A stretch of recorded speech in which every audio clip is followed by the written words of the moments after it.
tantos ninivitas. Inclusive a gente fala, né, que Jonas teve medo de pregar o evangelho para os ninivitas, né, porque era um povo bravo e tudo mais. Mas não, Jonas ele odiava tanto, mas tantos ninivitas, que ele não queria ir pregar o evangelho para os ninivitas.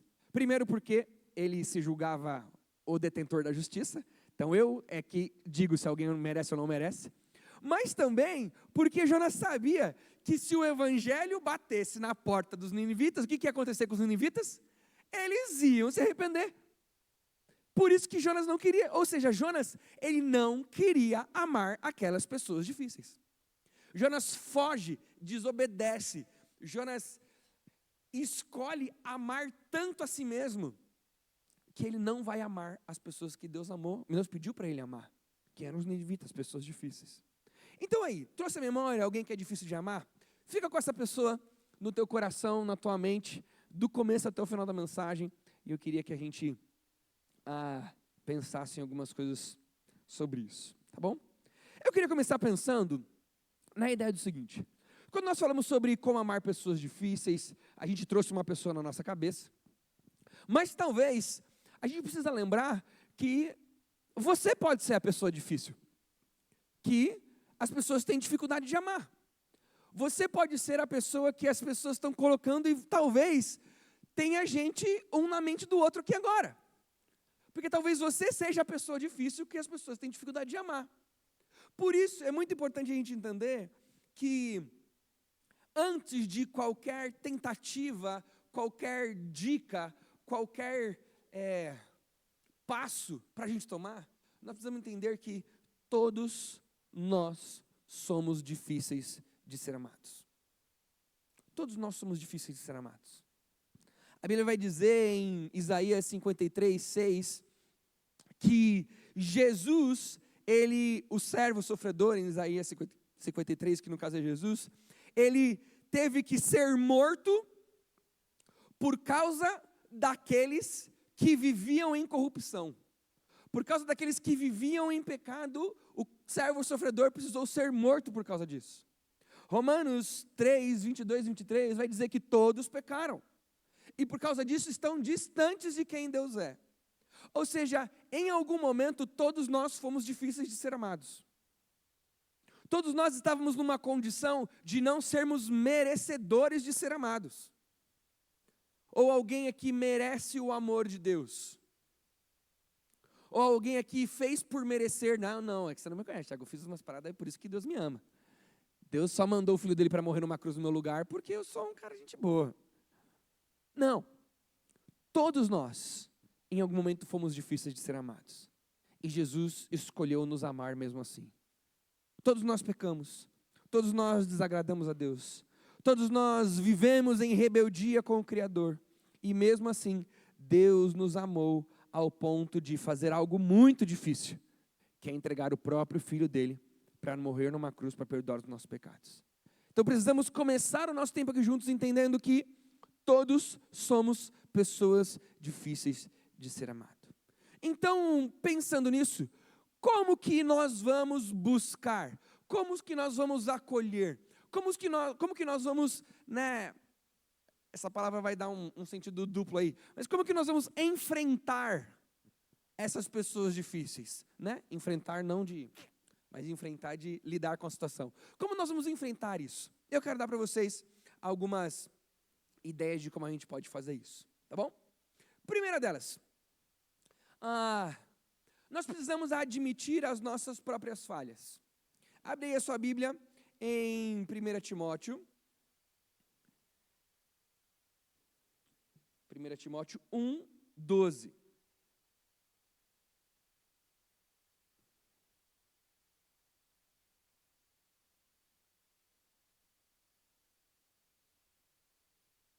Olha o que diz em 1 Timóteo 1, 12.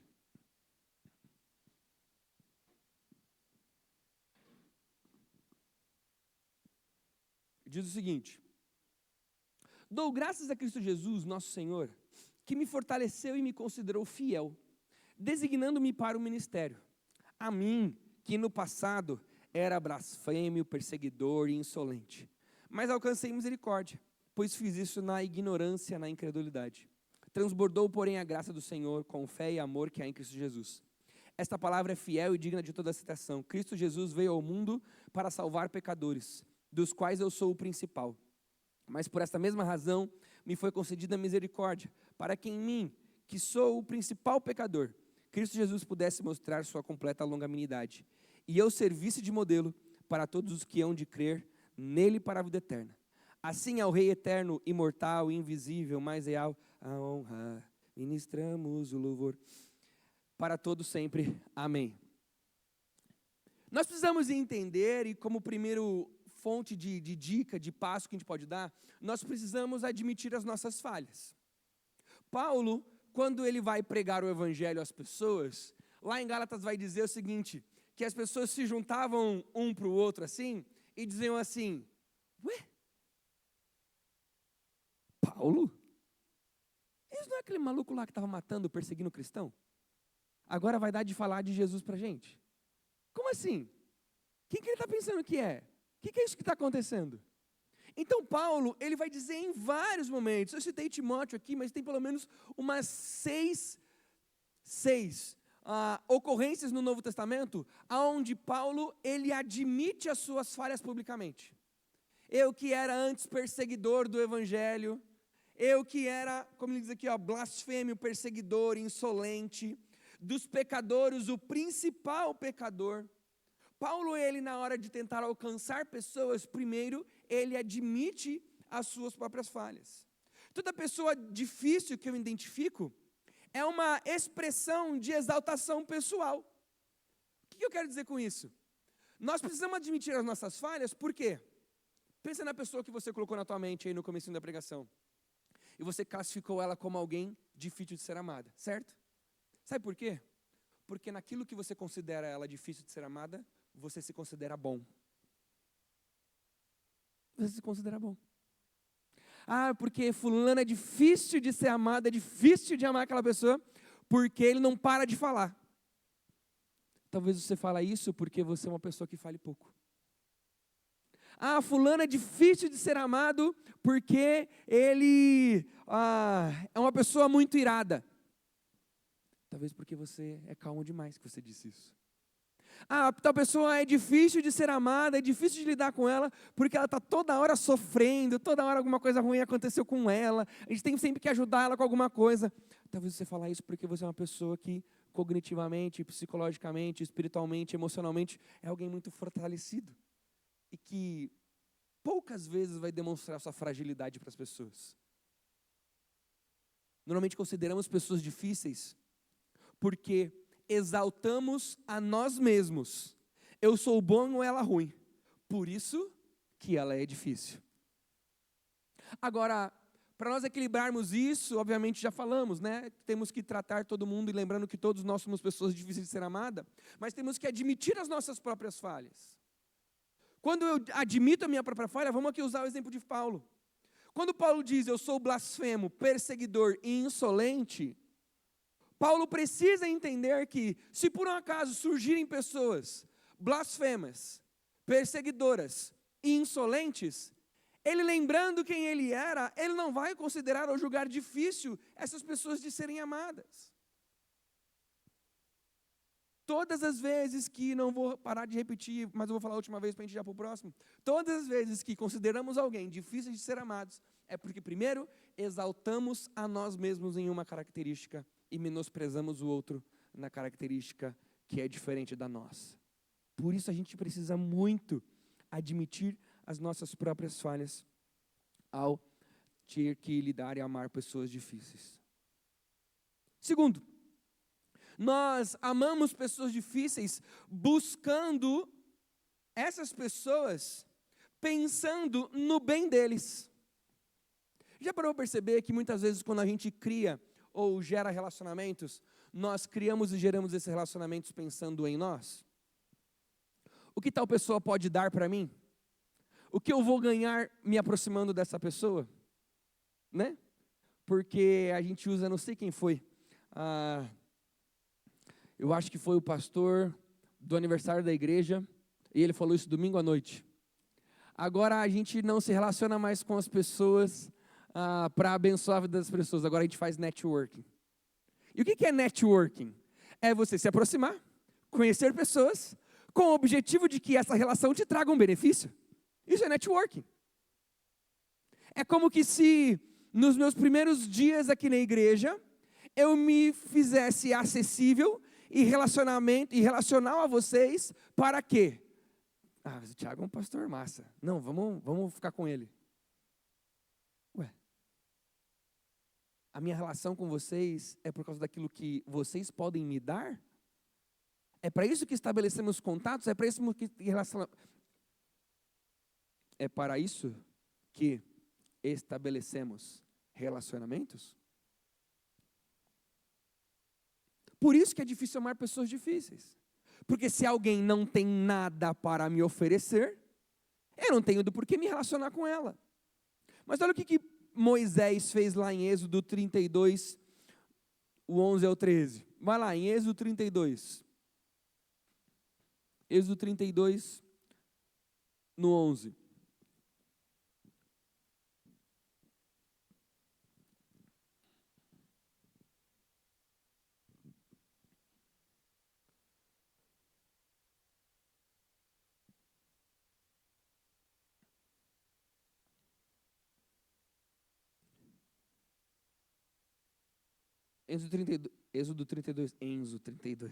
Êxodo 32, 11 vai dizer o seguinte: Porém Moisés suplicou ao Senhor, seu Deus, dizendo: Ó Senhor, por que se acende a tua ira contra o teu povo, que tiraste da terra do Egito com grande poder e forte mão?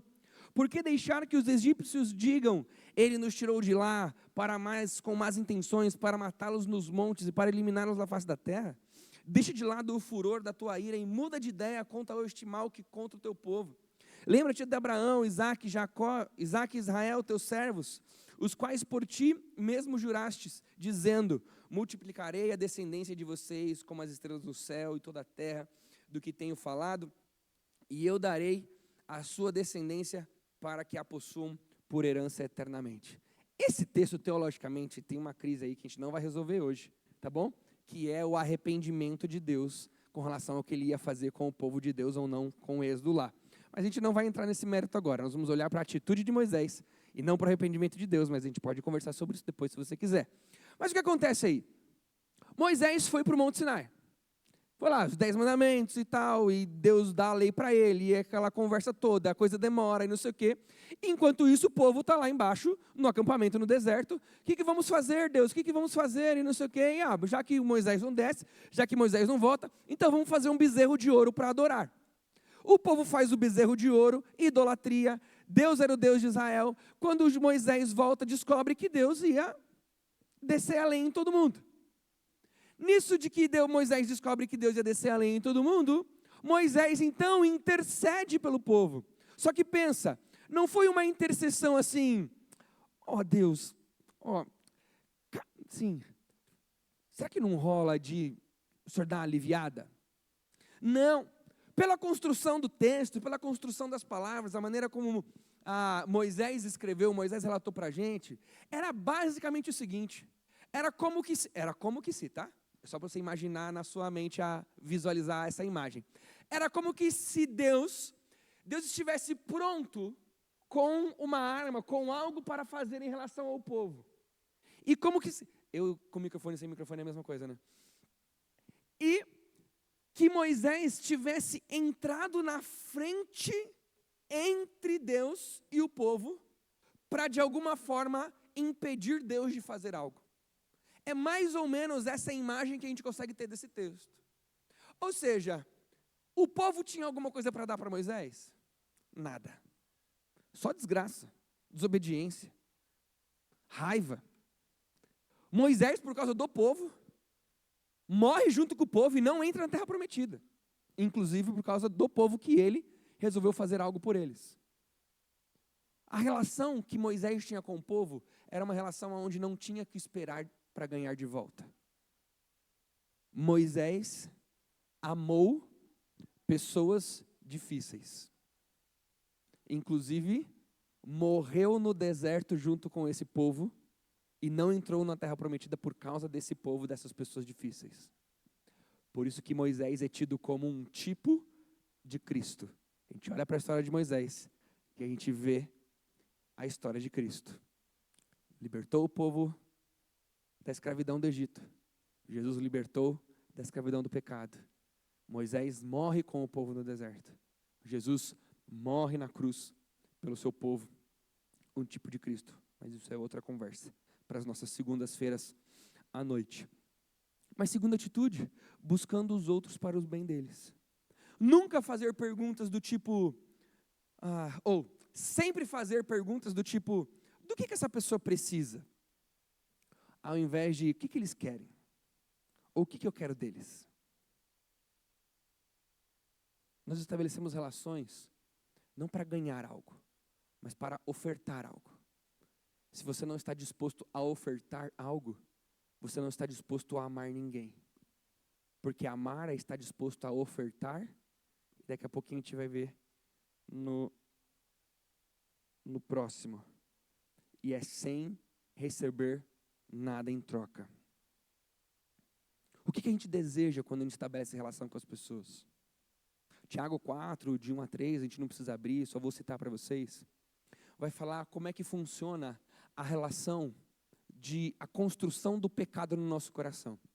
Tiago vai dizer o seguinte, vai dizer que primeiro a gente observa, quando a gente observa a gente cobiça, quando a cobiça ela aparece, isso é como se fosse uma armadilha, que quando nós fisgamos, nós mordemos essa cobiça, isso dá lugar ao pecado, e o pecado gera a morte. E é interessante que Tiago escreve como pescador, Tiago ele usa inclusive uma linguagem de pescaria. É como se Tiago está dizendo o seguinte, olha, a isca está lá, o peixe olha a isca, ele cobiça aquilo, deseja aquilo, então ele morde a isca, quando ele morde a isca, isso mata ele. É como a gente observa, a gente cobiça, isso deseja, esse desejo gera o pecado, e o pecado gera a morte. Isso parece que é uma coisa para a gente lidar simplesmente com esses pecados característicos que a gente começa, fiz isso, não fiz isso, mas pensa como isso faz sentido no relacionamento. Estabelecemos relacionamentos porque desejamos algo de alguém. Estabelecemos relacionamentos porque queremos carinho, porque queremos afeto. Vamos falar dos que têm um parceiro e uma parceira. Eu vou lá e faço uma jantinha para minha esposa. Afinal, não tem almoço grátis. Jantinha para a esposa, e a gente fica assim, não. Emendei uma jantinha, pô. No mínimo, né, um boa noite, assim, mais janta, vai para a cama, vira para o lado e dorme, e nada. Peraí, pô, fiz direitinho. Jantinha, lavei. Como assim? O que é isso? É eu estabelecer um relacionamento, estabelecer uma ação, esperando algo em troca. Fui lá, paguei um lanche, nunca nem me agradeceu. Pô, troquei escala aquela vez lá no Ministério Infantil, nem obrigado. Pô, fiz tudo por ela. Estava lá no enterro do familiar dela, fiz tudo, e agora que eu preciso não está nem aí para mim. Ué, para que você estabeleceu essa relação? Isso é amar uma pessoa difícil. Amar uma pessoa difícil é estar disposto a fazer algo por esse relacionamento, independente de você receber algo em troca ou não. Eu não estou dizendo que você tem que ser tonto ou tonta de, em momento algum, você lidar com essas expectativas. Obviamente, não é para darmos murros em ponta de faca, mas na origem. Por que demos o primeiro passo? Por que estabelecemos essa relação? Muitas vezes procuramos relacionamentos com objetivos egoístas. E sabe qual que vai ser a consequência? Não vamos gerar esse relacionamento. Não vamos conseguir alcançar essa pessoa difícil. Porque não existe verdade nessa tentativa. Terceiro, procurar o lado bom na hora de estabelecer essa relação. Porque uma coisa que acontece muito é o seguinte: você precisa amar aquela pessoa difícil, certo? Está com ela na tua cabeça? Por que ela é difícil? Porque ela faz isso, isso, isso, isso, isso. Beleza? Então tá. Se ela faz essas coisas, quando você vê ela fazer essas coisas, você pega aí e fala: não aguento mais, velho. Não aguento mais. Quando você se cansa daquilo que essa pessoa faz, o que você na tua cabeça automaticamente tem que lidar? Essa pessoa não tem mais nome. Não é mais o Adriano. Não é mais a Renata. Não é mais o Felipe. Não é mais o Daniel. O que essa pessoa é? É o pecado ambulante que você não gosta nela. Ah lá, não sei o quê. Ah lá, andando lá, aquela lá, sei. E você não consegue nem mais se referir a ela como a pessoa, como o nome, como o ser que ela é. Você só se refere a ela pela característica que a faz ser uma pessoa difícil. Só que a gente tem que entender que se nós fizermos isso, nós nunca vamos conseguir dar o passo para amar uma pessoa difícil. A gente precisa entender que, se crentes, ambos possuem o mesmo Espírito habitando dentro deles.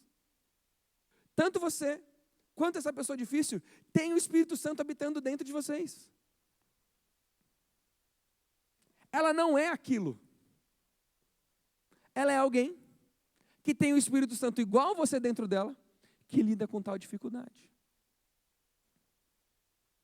Se não tem o Espírito Santo, se não estamos falando de alguém convertido, precisamos lembrar que também foi feito a imagem e semelhança. Você é uma imagem e semelhança arrumada, e ela é uma imagem e semelhança ainda não arrumada. Mas ambos fomos feitos à imagem e semelhança de Deus. Ambos fomos feitos para mostrar quem Deus é através da nossa vida, porque Deus comunicou a imagem dele em nós. Por isso a gente precisa nos relacionarmos, buscarmos as pessoas que a gente vai se relacionar, para que não olharmos para elas como pecadinhos ambulantes. Conseguiram entender o que eu quis dizer com esse pecadinho ambulante? É que as palavras que vieram na minha cabeça não são muito legais. Para os pecadinhos ambulantes que me veio aí, vou falar nenhum, porque senão eu vou me complicar. Você entende? Você não olha mais a pessoa com o nome dela. Você olha como aquela coisa que te desagrada e que você não consegue mais lidar. E por último, Romanos 15, 5 e 6.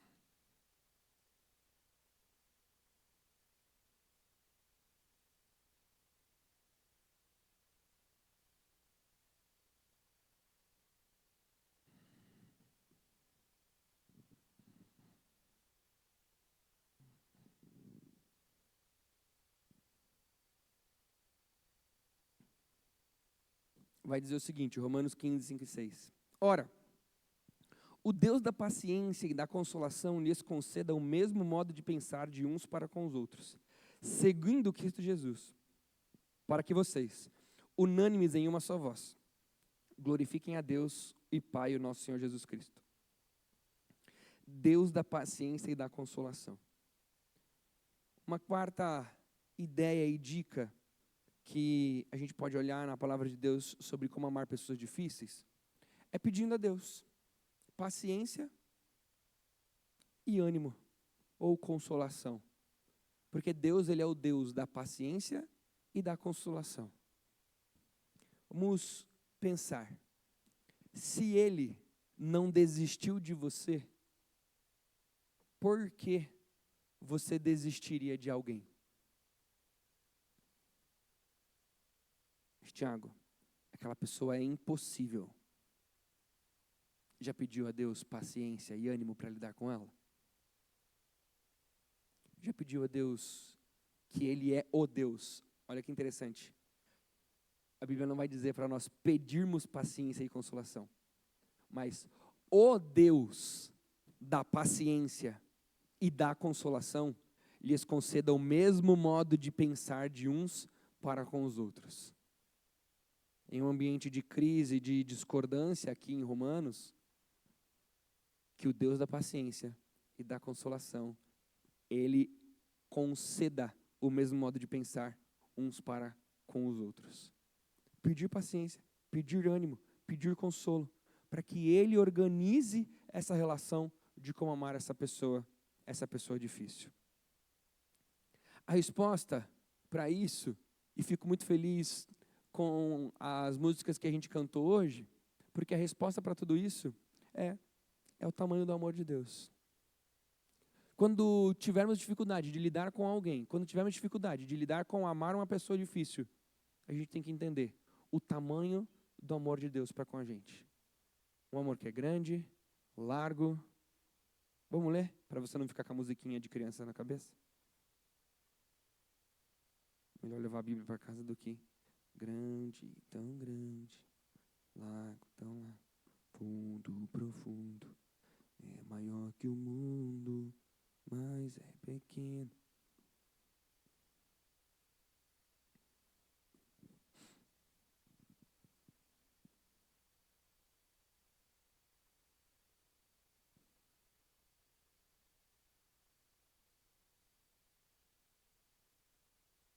Ué, tá errado.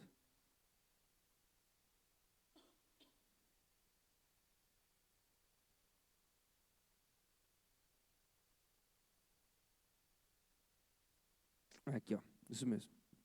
Ou 14.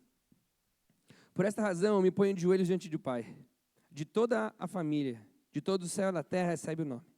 Peço a Deus que, segundo a riqueza da sua glória, conceda a vocês que sejam fortalecidos com poder, mediante o seu Espírito, no íntimo de cada um, e assim pela fé, que Cristo habite no coração de vocês, estando vocês enraizados e alicerçados em amor.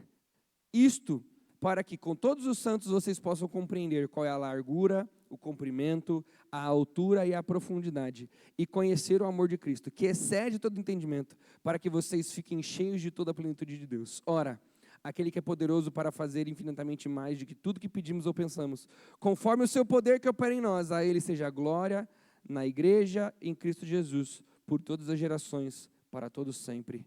Amém. Na hora de decidirmos se sim ou se não, nos empenharmos a nos relacionarmos com pessoas difíceis, a gente precisa lembrar do tamanho do amor de Deus. Compreender a altura, a largura, o comprimento e a profundidade desse amor. Porque um amor tão grande como esse, ele não nos conduz a excluir pessoas, ele nos conduz a acolhermos pessoas. Se esse tempo me permite falar algo que venha do coração e não necessariamente algo que a gente consiga pautar nas Escrituras, mas entendam que eu não estou dizendo que vou dizer algo que não seja bíblico, tá bom? É algo que a gente não olhou ali para a Bíblia, mas algo para a gente pensar juntos, é que muitas vezes seremos desafiados a amar pessoas que não estamos a fim de amar. Às vezes pessoas difíceis, às vezes nem conhecemos, mas vamos ser desafiados a amar pessoas que não estamos a fim de amar. E é natural que nessas relações, nos adolescentes que estão chegando para o nosso ambiente de jovens, nos jovens que têm voltado para a nossa igreja, nos novos jovens que têm vindo até a gente, nessas novas possibilidades de relação, algo que vai ser natural acontecer é o ambiente de relação que a gente tem, a gente se aproximar um do outro. Quem gosta de jogar bola com quem gosta de jogar bola? Quem gosta de ler teologia, lê teologia? Os mais novos, os mais velhos, os que são casados com os que são casados, os solteiros com os que são solteiros, os namorados com os namorados. Vai ser natural a gente fazer isso. E isso não tem problema. Isso é natural da nossa sociedade. Eu me relaciono com quem eu tenho prazer e me sinto bem me relacionando. Agora, a única questão é que essa relação, ela não pode sobrepor ao amor de Cristo por ninguém. O amor de Cristo, mesmo com essas relações que a gente vai desenvolver aqui, ele não pode estar servindo a essas relações. O amor de Cristo, ele tem que ser algo que está acima dessas relações. O amor de Cristo não pode ser desprivilegiado nessas relações. O amor de Cristo não pode ficar em segundo plano nessas relações. O amor de Cristo, ele é a razão dessas relações existirem. Em alguns momentos nós estaremos confortáveis nessas relações, em alguns momentos nós não estaremos confortáveis nessa relação. Mas o que determina a relação entre nós é o amor de Cristo. Só estamos aqui hoje por causa de um motivo: o amor de Cristo. Nós pertencemos à mesma família por causa de uma coisa: o amor de Cristo.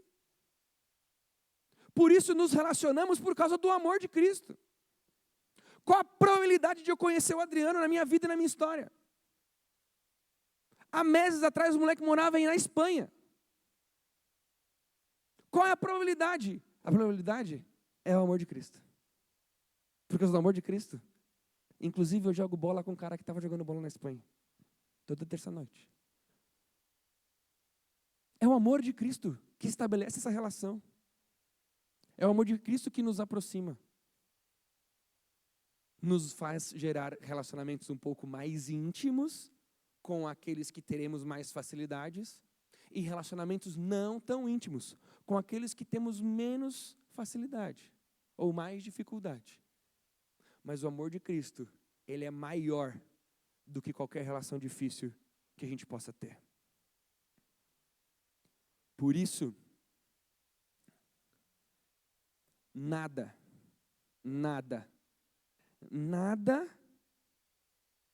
vai me causar mais dificuldades no nosso ambiente como Juventude Modifique do que descobrir que o amor de Cristo não foi suficiente para acolher alguém aqui no nosso meio. Por culpa de quem? Da pessoa? Não, por culpa nossa. Porque nós oferecemos relação e não oferecemos o amor de Cristo. Porque quando a gente oferece o amor de Cristo, não importa o quão difícil essa pessoa seja, nós vamos acolher. Quando a gente oferece outra coisa que não é o amor de Cristo, nós estaremos dependentes daquilo que nós estamos ofertando. Se eu oferto o meu empenho, se eu oferto a minha habilidade, a minha relação vai estar de acordo com o meu empenho, com a minha habilidade. O dia que eu não tiver empenho e o dia que eu não tiver habilidade, eu me descolo dessa relação. Vamos orar? Feche seus olhos.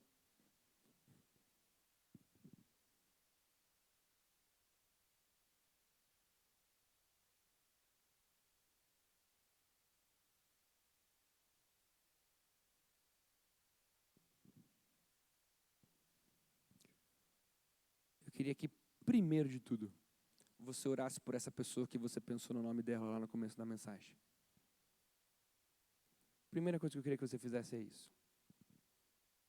Que você orasse por essa pessoa. O nome dela é em específico. Se ela é uma pessoa difícil para você, então ore por ela.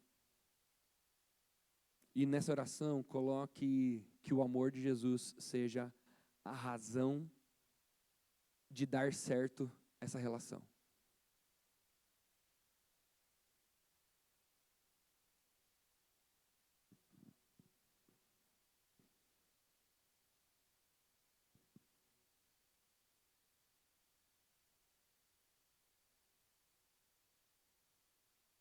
A segunda oração que eu queria que você fizesse é que você se comprometesse a fazer algo em relação a isso. Veja, em nenhum momento eu disse para você ser melhor amigo dela. Mas que você se comprometesse a fazer alguma coisa. Mandar uma mensagem, um pedido de perdão. Não sei. Uma mensagem de apoio, de acolhimento. Porque hoje você viu como amar pessoas difíceis. Talvez hoje vai ser dia de você me dar mensagens para algumas pessoas dizendo: me perdoe por ser uma pessoa difícil de ser amada. Mas eu queria que você se comprometesse a fazer algo em relação a isso hoje. Admitindo suas próprias falhas, buscando os outros para o bem deles e não o seu próprio bem? Olhando o lado bom das pessoas e não simplesmente os pecadinhos que andam por aí ambulantes? Pedindo a Deus perseverança e ânimo? Que vocês se comprometessem a fazer algo.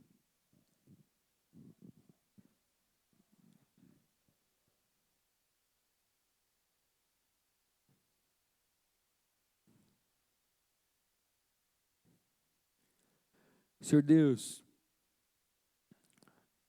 eu quero colocar nas tuas mãos o nome dessa pessoa que está na minha mente agora. O quão difícil é para mim amá-la.